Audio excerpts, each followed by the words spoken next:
Hello investors, mutual funds में invest करने के लिए डायरेक्ट और रेगुलर प्लान का जो नैरेटिव बना हुआ है वो इन्वेस्टर्स के लिए बहुत ही ज़्यादा कंफ्यूजिंग है। एक्चुअली में सवाल ये होना चाहिए कि क्या इन्वेस्टर्स को डायरेक्ट प्लान्स में इन्वेस्ट खुद से करना चाहिए या फिर एक प्रॉपर इन्वेस्टमेंट एडवाइजर की प्रॉपर सर्विसेज लेके अपना इन्वेस्टमेंट प्लान बना के फिर इन्वेस्ट करें। अगर आप सिर्फ एक्सपेंस रेशियो की सेविंग्स के बेसिस पर डायरेक्ट फंड्स में इन्वेस्ट कर रहे हैं तो ये आपकी बहुत ही गलत अप्रोच है।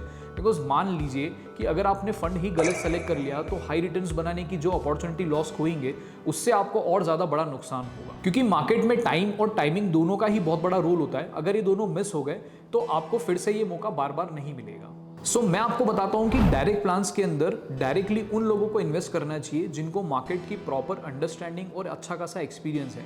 सिर्फ सोशल मीडिया या फिर इंटरनेट पे नॉलेज गेन करने से आप ये अज्यूम नहीं कर सकते हैं कि आप मार्केट के बहुत एक्सपर्ट बन चुके हैं। दूसरा, आपके पास में एक प्रॉपर इन्वेस्टमेंट प्लान और एक प्रोसेस होना चाहिए जिससे आप राइट फंड्स को सेलेक्ट करेंगे और अच्छे से रिस्क मैनेज करके उन अपने पूरे फंड्स को प्रॉपर तरीके से मैनेज करते हुए चलेंगे।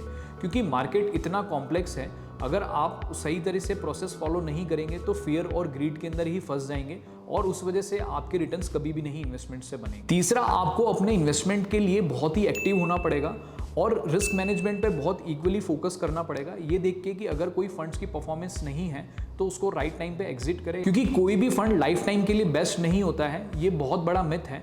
लॉजिकली फंड्स के अंदर फंड मैनेजर्स बहुत क्विकली चेंज होते रहते हैं और कोई भी स्ट्रेटेजी आपको परमानेंट रिटर्न्स बना के नहीं दे सकती है। सो अगर आप ये चीजें प्रॉपरली एक्टिवली फॉलो कर सकते हैं तभी आप डायरेक्ट प्लान्स में डायरेक्टली इन्वेस्ट कीजिए। अदरवाइज आप एक प्रॉपर इन्वेस्टमेंट एडवाइजर को सेलेक्ट कीजिए और उसके थ्रू आप प्रॉपर फीस दे के इन्वेस्ट करें। और अगर फीस नहीं देना चाहते हैं तो आप फिर रेगुलर प्लान्स में इन्वेस्ट कर सकते हैं। बट बस एक चीज़ का ध्यान में रखिए कि जो भी एडवाइजर आप चुन रहे हैं वो बहुत ही एक्सपीरियंस, बहुत ही एक्सपर्ट हो और आपको पर्सनलाइज आपके इन्वेस्टमेंट प्रोफाइल के अकॉर्डिंग इन्वेस्टमेंट प्लान्स बना के दे सके और उसको राइट टाइम पे मैनेज करके आपको प्रॉपर अपडेट्स देता रहे, ताकि आपकी इन्वेस्टिंग मार्केट के अकॉर्डिंग प्रॉपर तरीके से चलती रहे। ये चीज़ आप मेनली HNI इन्वेस्टर्स के अंदर नोटिस करेंगे कि वो हमेशा ही किसी ब्रोकर या डिस्ट्रीब्यूटर या फिर इन्वेस्टमेंट एडवाइजर की प्रॉपर कंसल्टेंसी लेके ही इन्वेस्ट करते हैं। बिकॉज वो अपने गोल्स में बहुत क्लियर है, उनका फोकस उनके बिजनेस और उनके प्रोफेशन पे रहता है, क्योंकि उनको पता है कि खुद से इन्वेस्ट करना टाइम और पैसे का दोनों का ही नुकसान है। इसलिए वो हमेशा बहुत वाइसली इन्वेस्टमेंट डिसीजंस लेते हैं।